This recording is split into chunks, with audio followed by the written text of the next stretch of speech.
Good morning. You enjoying the old legend? We're just doing some cultivations with the Verdestad carrier.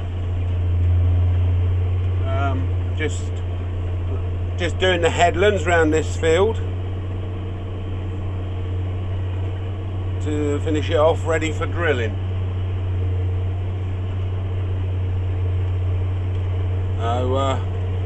I've been over it twice now. We ploughed it, and then we've been over it twice with this, so it'll now get drilled later on today, hopefully, if nothing else drops off. I'm afraid the old legend's been taking a bit of a battering again with the cultivations. I've got 110 acres drilled of winter wheat.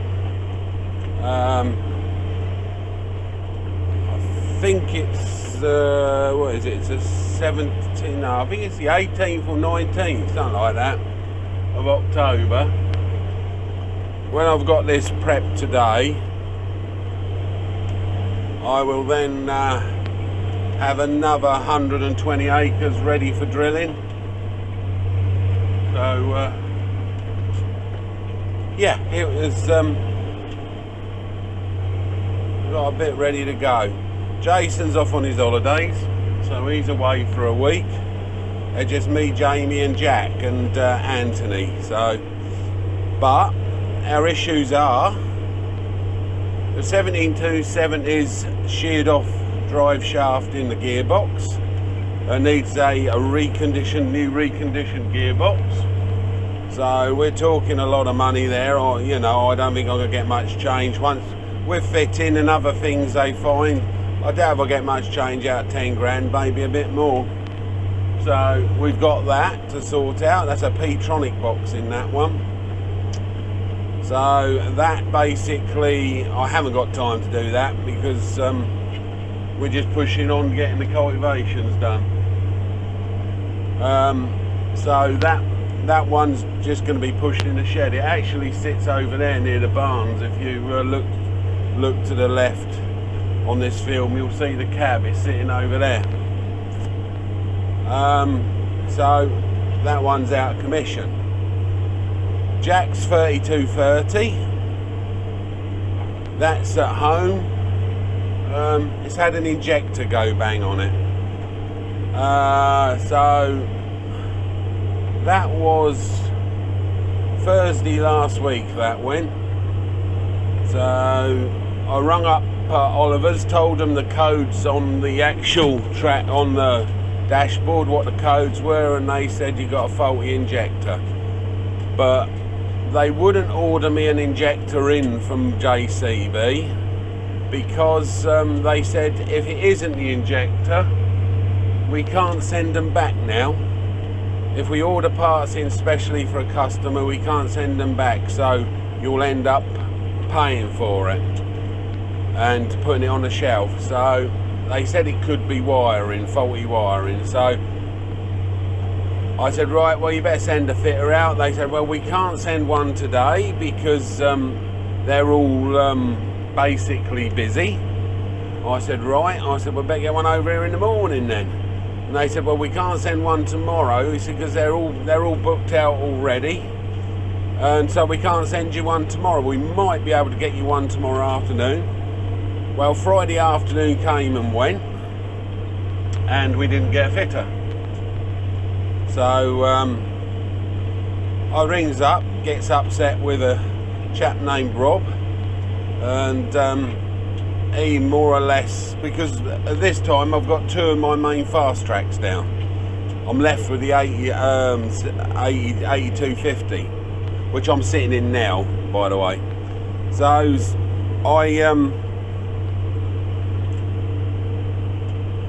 I says to this Rob, so when am I going to get me bits? When am I going to get me fitter? I said, it's Friday evening now. I said, we ain't going to get the bits now till Monday for that injector.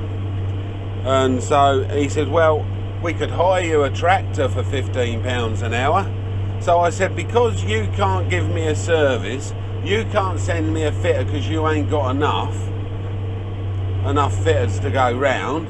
I says, you're going to hire me a tractor for how much? He said £15 an hour. And I says to him, I said, so there you go, 18-hour days. I ain't going to get that tractor back, or even the tractor's back. I said till Monday lunchtime if I'm lucky. I said that's going to cost me another £700-800, maybe even £1,000. I said, so, you know, no, you keep your tractor, I'll push on with what I got. So I put the Class Arian on this Burdestad carrier, which I knew weren't a good idea at the time, but I was desperate to get the land knocked down, and this tractor was ploughing. So that turns round, gets halfway across this field I'm working on now, 45-acre field, and takes the four-wheel drive clutch out, so it loses four-wheel drive. So it's scrabbling and rattling and pulling, and with this on, it was too much for it anyway. 6 metre carrier's too much for that tractor. But they sent me out a fitter, bloody good fitter. He was a damn good bloke, I tell you. He comes out and confirms the injector's gone. By that time I found out that JCB haven't got an injector in stock. The nearest one they can lay their hands on is in America, because my trucks have got Cummins engines in them, my tractors. So I basically say, well, what are we going to do then? Well, this young man, he says to me, he said, well, we've got a injection outfit next door to us at Tinchwick, and they're really good. I'll ring them and see if they've got anything. Well, they hadn't got anything, but they think they might be able to match it up. But that was at 12:30 on Saturday, 11:30 on Saturday at my farm, and these people are at Tinchwick, and they shut at 12 o'clock. So I couldn't get it over there quick enough, so the 3230 is still sitting in the barn with buggered up injectors. He's going to take that injector this morning, which he's got in his van with him now, to see if they can match it up this morning. So I'm still waiting on that one, and obviously my 7270 now is out of commission now for some time, so we're just battling on with the 8250 and a Class Arian with only 2-wheel drive at the minute. So, but I am hoping we can find an injector today. If this company hasn't got one, the other place then is Cummins UK. They might have one. So that's our next port of call. So that's where the old legend is at the minute. Up the creek without a paddle. So I decided I ain't going to sit there and whinge and whine about it. So I got up at 3 o'clock this morning, and I was in this field cultivating it at 4 o'clock. Much to that big posh house is over there. He hasn't said anything. There's a big posh house over there. Well, there's a big house over there. I wouldn't say it's too posh. He ain't said anything, but he had the lights of this tractor in his window at 4:30 this morning, so I don't suppose I made too many friends doing that, but I just got to get on with the job. So I'm just got one more round around this 45-acre field, and then that's that one prepared for the drill. I've got to run over the other 2 smaller fields. I think it's 12 acres and about 10 acres. I just got to run over them once again, and then I'll whiz off home with this, drop this off, put my drill back on, refill with diesel, and come back and drill it.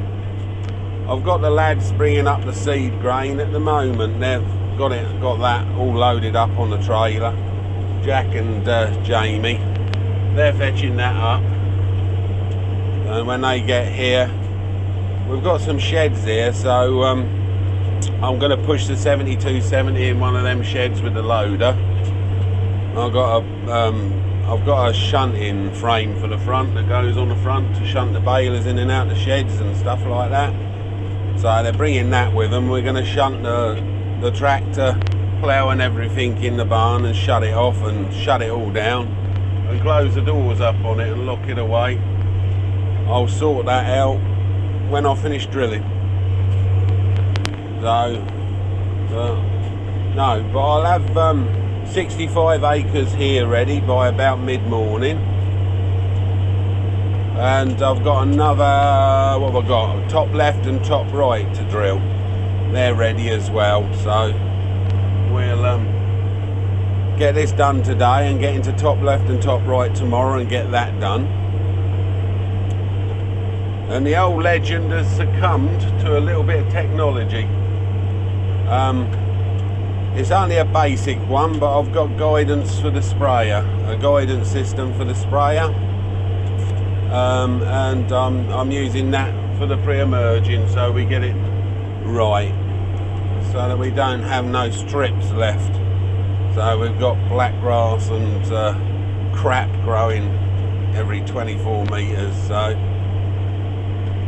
I got myself, I think it's a TI5 Hexan system. It's a pretty basic thing. I used it yesterday because I sort of pre-emerged about 70 acres yesterday, and I used it yesterday and that worked well. It worked well, to be honest with you. I was pleased enough.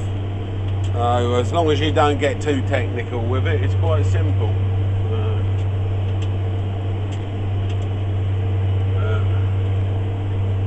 Yeah, so where are we now? It's just coming up to 8 o'clock on Monday morning, so. But they are on about the weather going bang next weekend. It's going to go very cold and dank next weekend, so I'll be glad to get off of this heavier ground. Top left, top right, and this is all pretty heavy, 120 acres there, so I'll get it drilled and rolled and sprayed in the next couple of days. And then we've only got sand land then. I've got about, I think about 80-90 acres of sand land to prep, but that shouldn't take too long.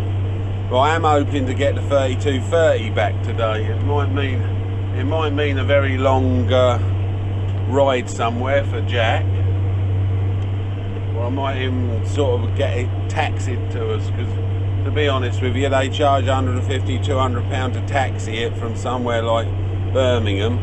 It's going to cost me a day's wages for Jack to go there, and that's over 100 quid, so probably cheaper to get a taxi to bring it.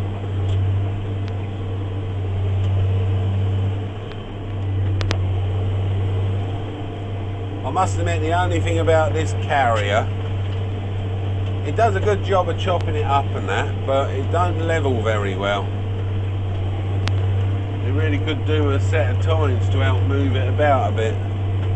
The discs are just cutters, they're not, you know, like this headland could have done with a power arrow over it to level it a bit, but I ain't gonna get it because I just ain't got time. No, the 7270 was ploughing with a 6 furrower on the back when she let go. So I ended up pulling it out in the middle of this field with me pickup truck, the old Ranger. Bit of tractor recovery with a Ranger. So it's been a bit of an eventful time for me. So we're battling on though. You know what they say, when the going gets tough. Oop. We've gone and got blocked up. That's what happens when the going gets tough. We get tough and get blocked up.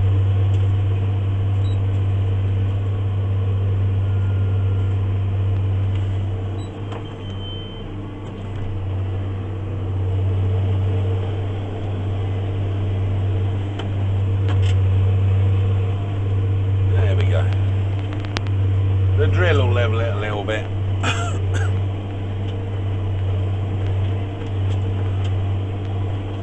old sun's just coming over the horizon, so I can see what I'm doing now. That looks actually quite tidy, I think.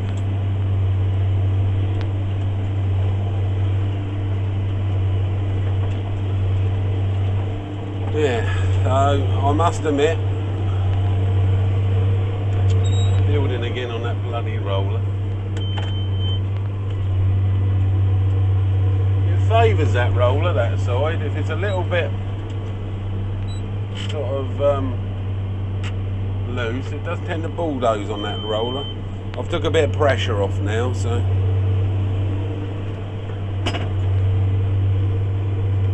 I've took some of the pressure off the discs. Hopefully that'll help.